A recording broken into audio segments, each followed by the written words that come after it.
ओम शांति 2 मार्च 2025 प्रातः मुरली पुनरावृत्ति 15 अक्टोबर 2004। मुरलीर सारांश जनकु प्रत्यक्ष करिबा पई एक रस स्थिति रे स्थित हुआ, सो मनरे रुह, समस्तंकु सम्मान दिय। जनकु प्रत्यक्ष करिबा पई एक रस स्थिति रे स्थित हुआ, सो मनरे रुह, समस्तंकु सम्मान दिय। आजि बाप दादा प्रत्येक संतानर मस्तकरे 3टी भाग्यर तारका चमकुथिबार देखुछन्ति। गोटिए हेला परमात्मा पालनार भाग्य, परमात्मा पाठ पढ़ार भाग्य एवं परमात्मा वरदानर भाग्य। एही भली 3टी तारका समस्तंक मस्तकरे देखुछन्ति। कौन तुमे माने मध्य निजर भाग्यर चमकुथिबा तारकाकु देखुछ तो? देखा जाउछि तो एही भली श्रेष्ठ भाग्यर तारका सारा विश्व भितरे अन्य काहार मस्तकरे चमकुथिबार देखा जिब नाही। तेबे एही भाग्यर तारका तो समस्तंक मस्तकरे चमकुछि, किंतु केउठी केउठी चमकरे अंतर देखा जाउछि। काहार चमक बहुत शक्तिशाली अटे तो आउ काहार मध्यम धरणर अटे, किंतु भाग्य विधाता समस्तंकु एका भली ही भाग्य देइछन्ति। काहाकु स्पेशल भाग्य देइ नाहंती। पालना मध्य एका भली, पाठ पढ़ा मध्य समस्तंकु एकाठी पढ़ाउछन्ति। वरदान मध्य एका भली समस्तंकु मिलिछि। सारा विश्वर कोण अनुकोणरे सर्वदा गोटिए ही पाठ पढ़ा जाउछे। एहा मध्य चमत्कारी अटे, जाहाकि गोटिए ही मुरली, गोटिए तारीख एवं अमृत बेलार समय मध्य निज निजर देशर समय अनुसारे हेले मध्य गोटिए ही अटे एवं वरदान मध्य गोटिए ही अटे। स्लोगान मध्य गोटिए ही अटे। एथिरे कौनसी फरक अछि कि? अमेरिका एवं लंडन भितरे कौनसी फरक अछि कि? नाही ना। तेबे भाग्यर तारकार चमकरे अंतर काहींकि रहिछि? अमृत बेलार पालना मध्य बापदादा चारिआडर पिलामानक पई एका भली देउछन्ति। निरंतर जोग करिबार विधि मध्य समस्तंकु सेही गोटिए ही मिलिछि। पुणी भी क्रमान्वय काहींकि हेउछि? जदि विधि गोटिए, तेबे सिद्धि प्राप्ति रे अंतर काहींकि रहुछि? बाप दादांकर चारिआडर पिलामानक प्रति स्नेह मध्य एका भली ही अटे। पुरुषार्थ हिसाब रे शेष नंबर रे रहिथिबा पिला प्रति मध्य स्नेह समान ही अटे। बरं शेष नंबर वाला प्रति स्नेह सहित दयार भावना मध्य रहिछि जे यही लास्ट नंबर पिलाटी फास्ट अर्थात तीव्र पुरुषार्थ करी फास्ट नंबर अर्थात प्रथम नंबर रे आसी जाऊ। तेबे तुमे माने मध्य दूर दूरांतररू आसी जेउ माने एठारे पहुँची जाइछ, किपरि पहुँचीछ? परमात्मा स्नेह तुमको टाणी आनिछि ना? स्नेहर डोरी रे टाणी होई आसी जाइछ।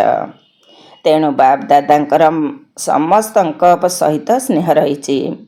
समस्ते एही भली भाबुछन ना? मन भितरे प्रश्न उठुछि, मो प्रति समान स्नेह अछि ना कम अछि?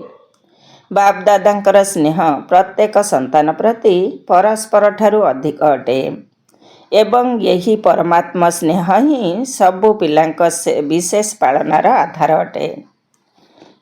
एमिति तो समस्ते भाबुछ बाप दादांक प्रति मोर बहुत स्नेह अछि ना अन्य मानकर स्नेह अधिक अटे, मोर कम? यही भली भाबुछ कि मोर बहुत स्नेह अछि? भाबुछ ना? यह ठीक कथा ना? कौन पांडव माने यह ठीक कथा ना? समस्ते कहुछ मेरा बाबा। एमिति तो कहूना जे सेंटर इंचार्जंकर बाबा, दादींकर बाबा, जानकी दादींकर बाबा कहुछ कि? नाही ना, मेरा बाबा कहुछ। जदि तुमे मोर बाबा बोली कहिल एवं बाबा मध्य कहिले मोर संतान, तेबे सेही गोटिए मोर शब्द रे ही पिला माने बाबांकर होइगले एवं बाबा पिला मानकर होइगले। कौनसी मेहनत लागिला कि? लागिला मेहनत? किछि किछि लागिला कि? नाही ना। କେବେ କେବେ ତ ଲାଗୁଛି ନା? କ'ଣ ମେହନତ ଲାଗୁଛି ନା ନାହିଁ? ଲାଗୁଛି? ତେବେ ମେହନତ ଲାଗିଲେ ପୁଣି କ'ଣ କରୁଛ? ଥକି ଯାଉଛ କି? ଯଦି ଦିଲ୍ଲୀର ସହିତ ଅତି ସ୍ନେହର ସହିତ କହିବ ମେରା ବାବା, ତେବେ ମେହନତ ମୋହବତରେ ପରିବର୍ତ୍ତିତ ହୋଇଯିବ। ତେବେ ତୁମେମାନେ ମେରା ବାବା କହିବା ମାତ୍ରେ ହିଁ ବାବାଙ୍କ ପାଖରେ ତୁମର ଶବ୍ଦ ପହଞ୍ଚି ଯାଉଛି ଏବଂ ବାବା ମଧ୍ୟ ଅତିରିକ୍ତ ସାହାଯ୍ୟ ଦେଉଛନ୍ତି। କିନ୍ତୁ ଏହା ଦିଲ୍ଲୀର ସୌଦା ଅଟେ, ମୁଖର ସୌଦା ନୁହେଁ, ଦିଲ୍ଲୀର ସୌଦା। ତେବେ ଏହି ଦିଲ୍ଲୀର ସୌଦା କରିବାରେ ତ ସମସ୍ତେ ବୁଦ୍ଧିମାନ ଅଟନା? ଜଣାଅଛି ନା? କ'ଣ ପଛବାଲାଙ୍କୁ ଜଣାଅଛି? ସେଥିପାଇଁ ତ ପହଞ୍ଚି ଯାଇଛ ନା? କିନ୍ତୁ ସବୁଠାରୁ ଦୂରଦେଶବାଲା କିଏ? କ'ଣ ଆମେରିକା? ସବୁଠାରୁ ଦୂରଦେଶୀ ତ ବାପ ଦାଦା ଅଟନ୍ତି। ଜଣେ ଆକାରୀ ବତନରୁ ଆସୁଛନ୍ତି, ଆଉ ଜଣେ ପରମଧାମରୁ ଆସୁଛନ୍ତି। ତେବେ ଆମେରିକା କ'ଣ ଏହାଠାରୁ ଆଗକୁ ଅଛି କି? ଆଉ କିଛି ବି ନାହିଁ। ତେବେ ଦୂରଦେଶୀ ପିତା ଏହି ସାକାର ଦୁନିଆର ଦୂରଦେଶୀ ପିଲାମାନଙ୍କ ସହିତ ମିଶୁଛନ୍ତି। ଏହି ନିଶା ତ ଅଛି ନା? ଆଜି ଆମ ପାଇଁ ବାପ ଦାଦା ଆସିଛନ୍ତି। ଭାରତବାସୀ ତ ବାବାଙ୍କର ହିଁ ଅଟନ୍ତି। କିନ୍ତୁ ଡବଲ ବିଦେଶୀମାନଙ୍କୁ ଦେଖି ବାପ ଦାଦା ବିଶେଷ ଖୁସି ହେଉଛନ୍ତି। କାହିଁକି ଜାଣିଛ? ବାପ ଦାଦା ଦେଖୁଛନ୍ତି ଯେ ଭାରତରେ ତ ବାବା ଆସିଛନ୍ତି। ସେଥିପାଇଁ ଭାରତବାସୀ ପିଲାମାନଙ୍କ ଭିତରେ ଏହାର ଅତିରିକ୍ତ ନିଶା ବା ଖୁସି ରହିଛି। କିନ୍ତୁ ଡବଲ ବିଦେଶୀମାନଙ୍କ ସହିତ ସ୍ନେହ ଏଥିପାଇଁ ରହିଛି ଯେ ଭିନ୍ନ ଭିନ୍ନ ସଂସ୍କୃତିର ବା ଧର୍ମର ହୋଇ ମଧ୍ୟ ବ୍ରାହ୍ମଣ ଧର୍ମକୁ ପରିବର୍ତ୍ତିତ ହୋଇଯାଇଛନ୍ତି। ହୋଇଯାଇଛ ନା? ଏବେ ଆଉ ଏଭଳି ସଂକଳ୍ପ ଆସୁନାହିଁ ତ? ଏହା ଭାରତୀୟ କଲଚର ଅର୍ଥାତ୍ ସଂସ୍କୃତି ଅଟେ। ଆମର କଲଚର, ଆମର ପରମ୍ପରା ତ ଭିନ୍ନ ଅଟେ ନା? ଏବେ ବାପ ଦାଦା ଫଳାଫଳ ରୂପରେ ଦେଖୁଛନ୍ତି ଯେ ସମସ୍ତେ ଗୋଟିଏ କଲଚରର ହୋଇଯାଇଛନ୍ତି। ଚାହେ ଯେଉଁ ଦେଶର ବି ହୋଇଥାନ୍ତୁ ନା କାହିଁକି, ସାକାର ଶରୀର ପାଇଁ ଦେଶ ଭିନ୍ନ ଭିନ୍ନ ଅଟେ, କିନ୍ତୁ ଆତ୍ମା ବ୍ରାହ୍ମଣ କଲଚରର ଅଟେ। ଆଉ ଗୋଟିଏ କଥା, ଡବଲ ବିଦେଶୀମାନଙ୍କର ବାପ ଦାଦାଙ୍କୁ ବହୁତ ଭଲ ଲାଗେ। ଜାଣିଛ ତାହା କ'ଣ? ଅତି ଶୀଘ୍ର ସେବାରେ ଲାଗିଯାଇଥାନ୍ତି। ଆଉ କ'ଣ କୁହ? ଚାକିରି ମଧ୍ୟ କରୁଛନ୍ତି, ସେବା ମଧ୍ୟ କରୁଛନ୍ତି। ଏମିତି ତ ଭାରତରେ ମଧ୍ୟ କରୁଛନ୍ତି। ଭାରତରେ ମଧ୍ୟ ପିଲାମାନେ ଚାକିରି କରୁଛନ୍ତି। ଯାହା ବି ହୋଇଯାଉ ସତ୍ୟତା ପୂର୍ବକ ନିଜର ଦୁର୍ବଳତାକୁ ଶୁଣାଇ ଦିଅନ୍ତି। ସ୍ପଷ୍ଟବାଦୀ ଅଟନ୍ତି। ଆଚ୍ଛା, ତେବେ କ'ଣ ଭାରତବାସୀ ସ୍ପଷ୍ଟବାଦୀ ନୁହନ୍ତି? ବାପ ଦାଦା ଏହି କଥା ଦେଖିଛନ୍ତି ଯେ ଯେତେ ଦୂରରେ ରହୁଥିଲେ ମଧ୍ୟ ବାବାଙ୍କର ସ୍ନେହ ଥିବା କାରଣରୁ ସ୍ନେହରେ ଅଧିକାଂଶ ପିଲା ପାସ୍ ଅଟନ୍ତି। ଏହାର ତ ଭାରତବାସୀଙ୍କର ନିଶ୍ଚିତ ସୌଭାଗ୍ୟ ଅଟେ। କିନ୍ତୁ ସେମାନେ ଦୂରରେ ରହୁଥିଲେ ମଧ୍ୟ ସ୍ନେହରେ ସମସ୍ତେ ପାସ୍ ହୋଇଯାଇଛନ୍ତି। ଯଦି ବାପ ଦାଦା ପଚାରିବେ ତେବେ ସ୍ନେହରେ କୌଣସି କମି ବେଶୀ ଅଛି କି? ବାବାଙ୍କ ପ୍ରତି ସ୍ନେହର ବିଷୟ ଉପରେ ଶତକଡ଼ା ହିସାବ ଅଛି କି? ଯେଉଁମାନେ ଭାବୁଛନ୍ତି ସ୍ନେହରେ 100% ଅଟନ୍ତି ସେମାନେ ହାତ ଉଠାଅ। ସମସ୍ତେ ହାତ ଉଠାଇଲେ। ଆଚ୍ଛା, 100% ସ୍ନେହ ଅଛି ତ? ଭାରତବାସୀ ଉଠାଇ ନାହାନ୍ତି କି? ଦେଖ, ଭାରତକୁ ତ ସବୁଠାରୁ ବଡ଼ ଭାଗ୍ୟ ମିଳିଛି, ଯାହାକି ବାବା ଭାରତକୁ ହିଁ ଆସିଛନ୍ତି। ଏଥିରେ ବାବାଙ୍କୁ ଆମେରିକା ପସନ୍ଦ ଆସିଲା ନାହିଁ, କିନ୍ତୁ ଭାରତ ପସନ୍ଦ ଆସିଲା। ଇଏ ବା ଆମେରିକାର ଗାୟତ୍ରୀ ଭଉଣୀ ସମ୍ମୁଖରେ ବସିଛି ନା? ତେଣୁ ଆମେରିକାର ନାମ କୁହାଯାଉଛି। କିନ୍ତୁ ଦୂରରେ ରହିଥିଲେ ମଧ୍ୟ ସ୍ନେହ ବହୁତ ଅଧିକ। ଯଦିଓ ସମସ୍ୟା ଆସୁଛି, ପୁଣି ବି ବାବା ବାବା କହି ସମସ୍ୟାକୁ ସମାପ୍ତ କରିଦେଉଛନ୍ତି। ତେବେ ସ୍ନେହ ବିଷୟରେ ତ ବାପ ଦାଦା ମଧ୍ୟ ପାସ୍ କରିଦେଲେ। କିନ୍ତୁ ଏବେ ଆଉ କେଉଁଥିରେ ପାସ୍ ହେବାର ଅଛି? ହେବାର ତ ଅଛି ନା? ଅଟ ମଧ୍ୟ ଏବଂ ହେବ ମଧ୍ୟ। ତେବେ ବର୍ତ୍ତମାନର ସମୟ ଅନୁସାରେ ବାପ ଦାଦା ଏହି କଥା ଚାହୁଁଛନ୍ତି ଯେ ପ୍ରତ୍ୟେକ ସନ୍ତାନ ଭିତରେ ସ୍ୱପରିବର୍ତ୍ତନର ଶକ୍ତିର ମାତ୍ରା ଯେପରି ସ୍ନେହର ଶକ୍ତିରେ ହାତ ଉଠାଇଥିଲ, ସମସ୍ତେ ହାତ ଉଠାଇଥିଲ ନା? ତେବେ ସେତିକି ତୀବ୍ର ଗତି ସ୍ୱପରିବର୍ତ୍ତନରେ ଅଛି ତ? ଏଥିରେ ଅଧା ହାତ ଉଠିବ ନା ପୁରା ହାତ ଉଠିବ? କ'ଣ ଉଠିବ? ପରିବର୍ତ୍ତନ ମଧ୍ୟ କରୁଛ, କିନ୍ତୁ ସମୟ ଲାଗୁଛି। ତେବେ ସମୟର ସମୀପତା ଅନୁସାରେ ସ୍ୱପରିବର୍ତ୍ତନର ଶକ୍ତି ଏଭଳି ତୀବ୍ର ହେବା ଦରକାର, ଯେପରି କାଗଜ ଉପରେ ବିନ୍ଦୁ ଲଗାଇବା ପାଇଁ କେତେ ସମୟ ଲାଗୁଛି? କେତେ ସମୟ ଲାଗୁଛି? ଗୋଟିଏ ସେକେଣ୍ଡ ବି ନୁହେଁ। ଠିକ୍ ଅଛି ନା? ତେବେ ଏହିଭଳି ତୀବ୍ର ଗତି ଅଛି ତ? କ'ଣ ଏଥିରେ ହାତ ଉଠାଇବା ପାଇଁ କହିବା? ଏଥିରେ ଅଧା ହାତ ଉଠିବ। ଯେହେତୁ ସମୟର ଗତି ବହୁତ ତୀବ୍ର ଅଟେ, ତେଣୁ ସ୍ୱପରିବର୍ତ୍ତନର ଶକ୍ତି ମଧ୍ୟ ସେତିକି ତୀବ୍ର ହେବା ଦରକାର। ତେଣୁ ଯେତେବେଳେ ପରିବର୍ତ୍ତନ ଶବ୍ଦ କହୁଛ, ସେଥିରେ ପରିବର୍ତ୍ତନ ପୂର୍ବରୁ ପ୍ରଥମେ ସ୍ୱ ଶବ୍ଦକୁ ସର୍ବଦା ମନେ ରଖିଥାଅ। କେବଳ ପରିବର୍ତ୍ତନ ନୁହେଁ, ସ୍ୱପରିବର୍ତ୍ତନ। ବାପ ଦାଦାଙ୍କର ମନେ ଅଛି ଯେ ପିଲାମାନେ ଗୋଟିଏ ବର୍ଷ ପାଇଁ ବାପ ଦାଦାଙ୍କୁ ପ୍ରତିଶ୍ରୁତି ଦେଇଥିଲେ ଯେ ସଂସ୍କାର ପରିବର୍ତ୍ତନ ଦ୍ୱାରା ସଂସାର ପରିବର୍ତ୍ତନ କରିବୁ। ମନେ ଅଛି ତ? ସଂସ୍କାର ପରିବର୍ତ୍ତନ ଦ୍ୱାରା ସଂସାର ପରିବର୍ତ୍ତନ କରିବାର ବର୍ଷ ମଧ୍ୟ ପାଳନ କରିଛ।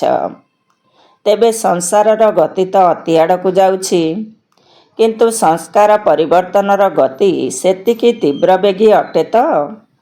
ଏମିତି ତ ବିଦେଶର ବିଶେଷତା ହେଲା, ସାଧାରଣ ରୀତିରେ ମଧ୍ୟ ବିଦେଶ ତୀବ୍ର ଗତିରେ ଚାଲେ ଏବଂ ତୀବ୍ର ଗତିରେ କାର୍ଯ୍ୟ କରେ। ତେଣୁ ବାବା ପଚାରୁଛନ୍ତି ଯେ ସଂସ୍କାର ପରିବର୍ତ୍ତନ କରିବାରେ ତୀବ୍ର ଗତି ଅଛି ତ? ତେଣୁ ବାପଦାଦା ସ୍ୱପରିବର୍ତ୍ତନର ଗତି ଏବଂ ଏବେ ତୀବ୍ର ଦେଖିବାକୁ ଚାହୁଁଛନ୍ତି। ସମସ୍ତେ ପଚାରୁଛ ନା ବାପଦାଦା କ'ଣ ଚାହୁଁଛନ୍ତି? ପରସ୍ପର ଭିତରେ ଆଲୋଚନା କରୁଛ ନା? କ'ଣ ପରସ୍ପରକୁ ପଚାରୁଛ ବାପଦାଦା କ'ଣ ଚାହୁଁଛନ୍ତି? ତେବେ ବାପଦାଦା ଏହି କଥା ଚାହୁଁଛନ୍ତି, ଗୋଟିଏ ସେକେଣ୍ଡ ଭିତରେ ବିନ୍ଦୁ ଲାଗିଯାଉ। ଯେପରି କାଗଜ ଉପରେ ବିନ୍ଦୁ ଲାଗିଯାଉଛି ନା, ତାଠାରୁ ମଧ୍ୟ ଆହୁରି ଶୀଘ୍ର। ପରିବର୍ତ୍ତନ କ୍ଷେତ୍ରରେ ଯାହା ଅଯଥାର୍ଥ ଅଟେ, ସେଥିରେ ବିନ୍ଦୁ ଲାଗିଯାଉ। କ'ଣ ବିନ୍ଦୁ ଲଗାଇବା ଜଣାଅଛି ତ? ଜଣା ତ ଅଛି ନା? କିନ୍ତୁ କେବେ କେବେ ପ୍ରଶ୍ନବାଚକ ଚିହ୍ନ ଲାଗିଯାଉଛି। ଲଗାଉଛ ବିନ୍ଦୁ, କିନ୍ତୁ ହୋଇଯାଉଛି ପ୍ରଶ୍ନବାଚକ ଚିହ୍ନ। ଏସବୁ କ'ଣ? ଏସବୁ କାହିଁକି? ଏହି କାହିଁକି ଏବଂ କ'ଣ ବିନ୍ଦୁକୁ ପ୍ରଶ୍ନବାଚକରେ ପରିବର୍ତ୍ତନ କରିଦେଉଛ? ବାପଦାଦା ତ ପୂର୍ବରୁ ମଧ୍ୟ କହିଛନ୍ତି, ହ୍ୱାଇ ହ୍ୱାଇ ଅର୍ଥାତ୍ କ'ଣ କ'ଣ କର ନାହିଁ। ତେବେ କ'ଣ କରିବ? ଫ୍ଲାଏ କର ଅର୍ଥାତ୍ ଉଡ଼, ନଚେତ ବାହା ବାହା କର, କିନ୍ତୁ ହ୍ୱାଇ ହ୍ୱାଇ କର ନାହିଁ। କିନ୍ତୁ ହ୍ୱାଇ ହ୍ୱାଇ କରିବା ଶୀଘ୍ର ଆସିଯାଉଛି ନା? କ'ଣ ଠିକ୍ କଥା ନା? ତେଣୁ ଯେତେବେଳେ ହ୍ୱାଇ ଶବ୍ଦ ଆସୁଛି, ତାକୁ ବାହା ବାହା କରିଦିଅ। ଯିଏ ବି ଯାହା କରୁ ବା କିଛି କହୁ, ତୁମେ କୁହ ବାହା ଡ୍ରାମା ବାହା। ଇଏ କାହିଁକି କହିଲା, ଇଏ କାହିଁକି କରିଲା, ନା। ଇଏ କରିଲେ ଯାଇ ମୁଁ କରିବି, ନା। ଆଜିକାଲି ବାପଦାଦା ଦେଖୁଛନ୍ତି, ଶୁଣାଇଦେବା। ପରିବର୍ତ୍ତନ କରିବାର ଅଛି ନା? ତେବେ ଆଜିକାଲି ଚାହେଁ ଭାରତ ହେଉ ବା ବିଦେଶ ହେଉ, ଉଭୟ ପଟେ ଗୋଟିଏ ପ୍ରକାରର କଥାର ଲହର ଦେଖାଯାଉଛି। ଜାଣିଛ ତାହା କ'ଣ? ଏହା ହେବା ଉଚିତ, ଏହା ମିଳିବା ଉଚିତ, ଇଏ ଏହିଭଳି କରିବା ଉଚିତ, ମୁଁ ଯାହା କହୁଛି ବା ଭାବୁଛି ତାହା ହିଁ ହେବା ଉଚିତ। ତେବେ ଏହା ହେବା ଉଚିତ, ତାହା ହେବା ଉଚିତ, ଏହିଭଳି ସଂକଳ୍ପ ଯଦି ମନ ଭିତରେ ମଧ୍ୟ ରହିଥିବ, ତେବେ ଏହି ବ୍ୟର୍ଥ ବିଚାର କେବେ ବି ଭଲ ହେବା ପାଇଁ ଦେବ ନାହିଁ। ତେଣୁ ବାପଦାଦା ମଧ୍ୟ ସମସ୍ତଙ୍କର ଅଳ୍ପ ସମୟର ବ୍ୟର୍ଥ ସଂକଳ୍ପର ଚାର୍ଟକୁ ନୋଟ୍ କରିଛନ୍ତି ଏବଂ ଚେକ୍ କରିଛନ୍ତି। ବାପଦାଦାଙ୍କ ପାଖରେ ତ ଶକ୍ତିଶାଳୀ ଯନ୍ତ୍ରପାତି ଅଛି ନା? ତୁମମାନଙ୍କର କମ୍ପ୍ୟୁଟର ଭଳି ନାହିଁ। କାହିଁକି ନା ତୁମ କମ୍ପ୍ୟୁଟର ତ ଗାଳି ବି ଦେଉଛି। କିନ୍ତୁ ବାପଦାଦାଙ୍କ ପାଖରେ ଚେକିଂ ମେସିନାରୀ ବହୁତ କ୍ଷିପ୍ର ଗତିବାଲା ରହିଛି। ତେଣୁ ବାପଦାଦା ଦେଖିଲେ ଯେ ଅଧିକାଂଶ ପିଲାଙ୍କର ବ୍ୟର୍ଥ ସଂକଳ୍ପ ସାରା ଦିନ ଭିତରେ ମଝିରେ ମଝିରେ ଚାଲୁଛି। ତେବେ କଥା କ'ଣ କି ଏହି ବ୍ୟର୍ଥ ସଂକଳ୍ପର ଓଜନ ଟିକିଏ ଭାରି ଅଟେ ଏବଂ ସମର୍ଥ ସଂକଳ୍ପର ଓଜନ ତାଠାରୁ କମ୍। ତେଣୁ ମଝିରେ ମଝିରେ ଯେଉଁ ସବୁ ବ୍ୟର୍ଥ ସଂକଳ୍ପ ଚାଲୁଛି ସେଗୁଡ଼ିକ ବୁଦ୍ଧିକୁ ଭାରି କରିଦେଉଛି, ପୁରୁଷାର୍ଥକୁ ମଧ୍ୟ ଭାରି କରିଦେଉଛି। ଯେହେତୁ ବୋଝ ଅଟେ ତେଣୁ ନିଜ ଆଡ଼କୁ ଟାଣି ନେଉଛି। ସେଥିପାଇଁ ଶୁଭ ସଂକଳ୍ପ, ଯାହାକି ସ୍ୱ ଉନ୍ନତିର ଲିଫ୍ଟ ଅଟେ, ସିଡ଼ି ବି ନୁହେଁ ଲିଫ୍ଟ ଅଟେ, ତାହା କମ୍ ହୋଇଯିବା କାରଣରୁ ମେହନତର ସିଡ଼ି ଚଢ଼ିବାକୁ ପଡ଼ୁଛି। ତେଣୁ ବ୍ୟର୍ଥ ସଂକଳ୍ପକୁ ସମାପ୍ତ କରିବା ପାଇଁ ଅମୃତ ବେଳାଠାରୁ ଆରମ୍ଭ କରି ରାତି ପର୍ଯ୍ୟନ୍ତ କେବଳ 2ଟି ଶବ୍ଦକୁ ମନେ ପକାଅ ଏବଂ ତାକୁ ସଂକଳ୍ପରେ, ବାଣୀରେ ଏବଂ କର୍ମରେ କାର୍ଯ୍ୟକାରୀ କର। ବାସ୍ତବିକ ରୂପରେ କାମରେ ଲଗାଅ। ସେହି 2ଟି ଶବ୍ଦ ହେଲା ସ୍ୱମାନ ଏବଂ ସମ୍ମାନ। ସ୍ୱମାନରେ ରହିବାର ଅଛି ଏବଂ ସମ୍ମାନ ଦେବାର ଅଛି। ଯିଏ ଯେମିତି ବି ହୋଇଥାଉ, କିନ୍ତୁ ମୋତେ ସମ୍ମାନ ଦେବାର ଅଛି। ସମ୍ମାନ ଦେବା ଏବଂ ସ୍ୱମାନରେ ସ୍ଥିତ ହେବା, 2ଟି ଯାକର ସନ୍ତୁଳନ ଦରକାର। କେତେବେଳେ ସ୍ୱମାନରେ ଅଧିକ ରହୁଛ କିନ୍ତୁ ସମ୍ମାନ ଦେବାରେ କମି ରହିଯାଉଛି। ଏମିତି ବି ନୁହେଁ ଯେ କେହି ସମ୍ମାନ ଦେଲେ ଯାଇ ମୁଁ ଦେବି, ନା, ମୋତେ ଦାତା ହେବାର ଅଛି। ଶିବଶକ୍ତି ପାଣ୍ଡବସେନା ଦାତାଙ୍କର ସନ୍ତାନ, ଦାତା ଅଟନ୍ତି। ସିଏ ଦେଲେ ଯାଇ ମୁଁ ଦେବି, ଏହା ତ ବ୍ୟବସାୟ ହୋଇଗଲା, ଦାତା ହେଲା ନାହିଁ। ତେଣୁ ତୁମେମାନେ ବ୍ୟବସାୟୀ ଅଟ ନା ଦାତା ଅଟ? ଦାତା କେବେ ହେଲେ ନେବତା ହେବ ନାହିଁ। ନିଜର ବୃତ୍ତିରେ ଏବଂ ଦୃଷ୍ଟିରେ ଏହି ଲକ୍ଷ୍ୟ ରଖ ଯେ ମୋତେ ଅନ୍ୟମାନଙ୍କୁ ନୁହେଁ, ମୋତେ ସର୍ବଦା ସମସ୍ତଙ୍କ ପ୍ରତି, ଚାହେଁ ଅଜ୍ଞାନୀ ହୋଇଥାଉ ଚାହେଁ ଜ୍ଞାନୀ ହୋଇଥାଉ, ସମସ୍ତଙ୍କ ପ୍ରତି, ଅଜ୍ଞାନୀ ଆତ୍ମାଙ୍କ ପ୍ରତି ପୁଣି ବି ଶୁଭ ଭାବନା ରଖୁଛ। କିନ୍ତୁ ଜ୍ଞାନୀ ତୁ ଆତ୍ମାଙ୍କ ପ୍ରତି ପରସ୍ପର ଭିତରେ ସବୁ ସମୟରେ ଶୁଭ ଭାବନା, ଶୁଭ କାମନା ରହୁ। ନିଜର ଦୃଷ୍ଟି ଏବଂ ବୃତ୍ତି ଏହିଭଳି ହୋଇଯାଉ। ବାସ୍, ଦୃଷ୍ଟିରେ ଯେପରି ସ୍ଥୂଳ ବିନ୍ଦୁ ରହିଛି, ବିନ୍ଦୁ କେବେ ଭୁଲି ଯାଉଛି କି?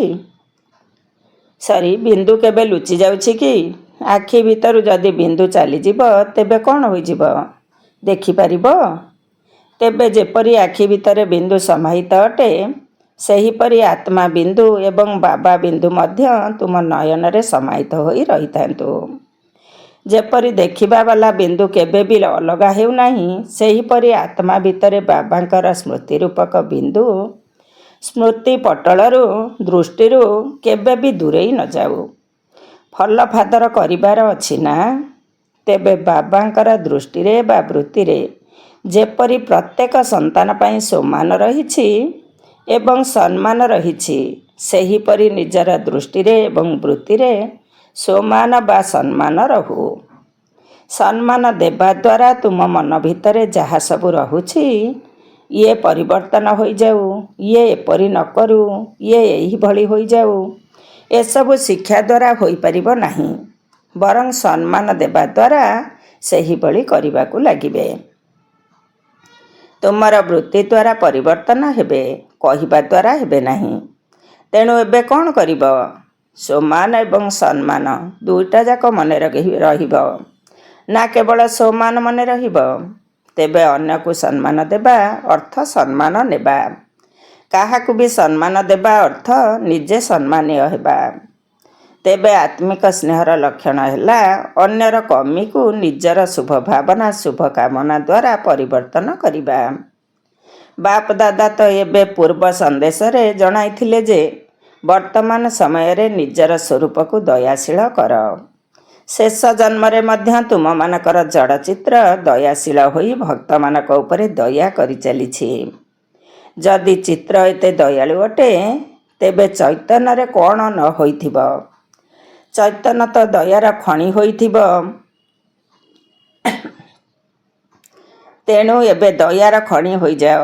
ଯିଏ ବି ଆସୁ ତାକୁ ଦୟା ମିଳୁ, ଏହା ହିଁ ହେଉଛି ସ୍ନେହର ପ୍ରତୀକ। ତେବେ କରିବାକୁ ତ ହେବ ନା? ନା କେବଳ ଶୁଣିବାର ଅଛି? କରିବାକୁ ହିଁ ପଡ଼ିବ, ହେବାକୁ ହିଁ ପଡ଼ିବ। ତେବେ ବାପ ଦାଦା କ'ଣ ଚାହୁଁଛନ୍ତି, ତାର ଉତ୍ତର ଦେଉଛନ୍ତି। ପ୍ରଶ୍ନ ପଚାରୁଛ ନା? ତେଣୁ ବାପଦାଦା ଉତ୍ତର ଦେଉଛନ୍ତି। ବର୍ତ୍ତମାନ ସମୟରେ ସେବାରେ ତ ବୃଦ୍ଧି ଭଲ ହେଉଛି, ଚାହେଁ ବିଦେଶରେ ଚାହେଁ ଭାରତରେ। କିନ୍ତୁ ବାପଦାଦା ଚାହୁଁଛନ୍ତି ଯେ ଏଭଳି କୌଣସି ନିମିତ୍ତ ଆତ୍ମା ବାହାର କର ଯିଏକି କିଛି ବିଶେଷ କାର୍ଯ୍ୟ କରି ଦେଖାଉ। ଏଭଳି କେହି ସହଯୋଗୀ ହୁଅନ୍ତୁ, ଯାହାକି ଆଜି ପର୍ଯ୍ୟନ୍ତ ଯେଉଁ କଥା କରିବାକୁ ଚାହୁଁଛ ତାହା କରି ଦେଖାଇବ। ପ୍ରୋଗ୍ରାମ ଗୁଡ଼ିକ ତ ବହୁତ କରିସାରିଲଣି। ଯେଉଁଠାରେ ବି ପ୍ରୋଗ୍ରାମ ସବୁ କରିଛ, ସେହି ପ୍ରୋଗ୍ରାମ ଗୁଡ଼ିକ ପାଇଁ ସବୁଆଡ଼ର ପିଲାମାନଙ୍କୁ ବାପଦାଦା ଅଭିନନ୍ଦନ ଜଣାଉଛନ୍ତି। କିନ୍ତୁ ଏବେ ଆଉ କୌଣସି ନବୀନତା କରି ଦେଖାଅ, ଯାହାକି ତୁମ ତରଫରୁ ତୁମମାନଙ୍କ ଭଳି ବାବାଙ୍କୁ ପ୍ରତ୍ୟକ୍ଷ କରିବେ। ଏହା ପରମାତ୍ମାଙ୍କର ପାଠପଢ଼ା ଅଟେ। ଏହା ତାଙ୍କ ମୁଖରୁ ବାହାରୁ ଏବଂ ବାବା ବାବା ଶବ୍ଦ ମଧ୍ୟ ଅନ୍ତରରୁ ବାହାରୁ। ତେବେ ସେମାନେ ସହଯୋଗିତା ହେଉଛନ୍ତି। କିନ୍ତୁ ଏବେ ଯେଉଁ ଗୋଟିଏ କଥା ବାକି ରହିଛି ଯେ ସମସ୍ତେ କୁହନ୍ତୁ କେବଳ ଏହିମାନେ ହିଁ ଅଟନ୍ତି, ଏହିମାନେ ହିଁ ଅଟନ୍ତି। ଏହି କଥା ପ୍ରଚାର ହୋଇଯାଉ।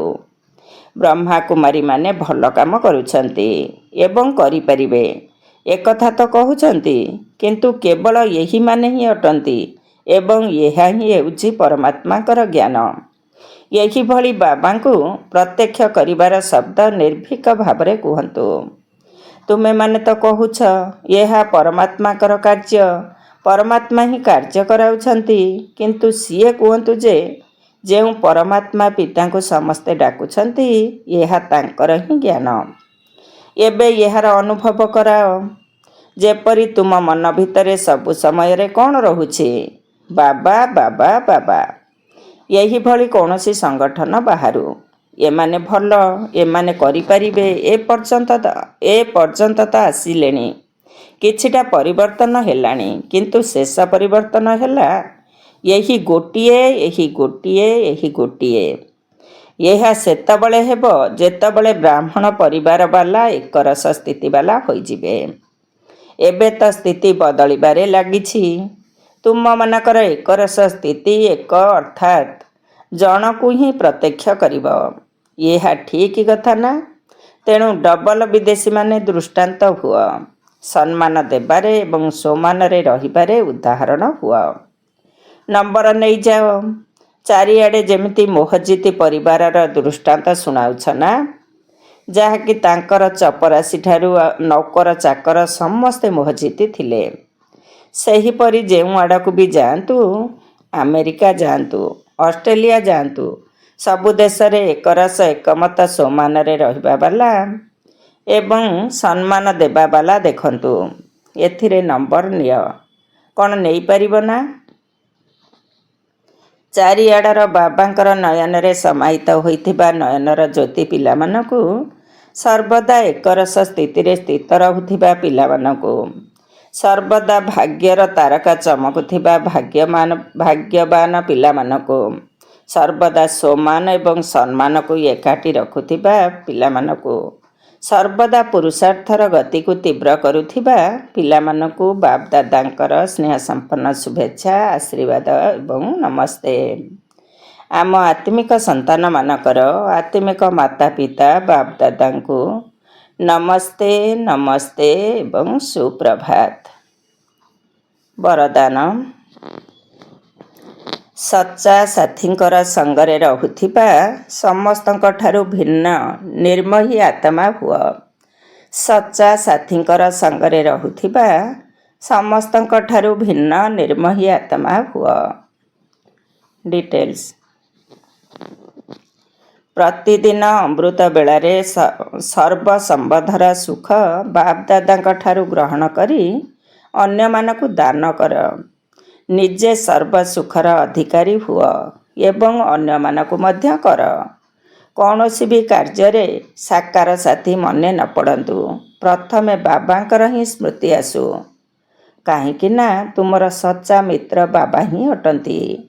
ଯଦି ସଚ୍ଚା ସର୍ବଦା ସାଥୀଙ୍କର ସଙ୍ଗରେ ରହିବ, ତେବେ ଅତି ସହଜରେ ସମସ୍ତଙ୍କଠାରୁ ସ୍ୱତନ୍ତ୍ର ଅନନ୍ୟ ଆତ୍ମା ହୋଇଯିବ।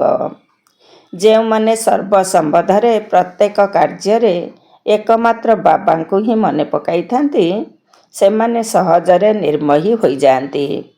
ସେମାନଙ୍କର କୌଣସି ଆଡ଼େ ଆକର୍ଷଣ ନଥାଏ, ଅର୍ଥାତ୍ ଢଳି ନଥାନ୍ତି। ସେଥିପାଇଁ ସେମାନେ କେବେ ବି ମାୟାଠାରୁ ପରାଜିତ ହୋଇପାରିବେ ନାହିଁ। ସ୍ଲୋଗାନ: ମାୟାକୁ ଦେଖିବା ପାଇଁ ବା ଜାଣିବା ପାଇଁ ତ୍ରିକାଳଦର୍ଶୀ ଏବଂ ତ୍ରିନେତ୍ରୀ ହୁଅ, ତେବେ ଯାଇ ବିଜୟୀ ହେବ। ମାୟାକୁ ଦେଖିବା ପାଇଁ ବା ଜାଣିବା ପାଇଁ ତ୍ରିକାଳଦର୍ଶୀ ଏବଂ ତ୍ରିନେତ୍ରୀ ହୁଅ, ତେବେ ଯାଇ ବିଜୟୀ ହେବ। ଓମ୍ ଶାନ୍ତି।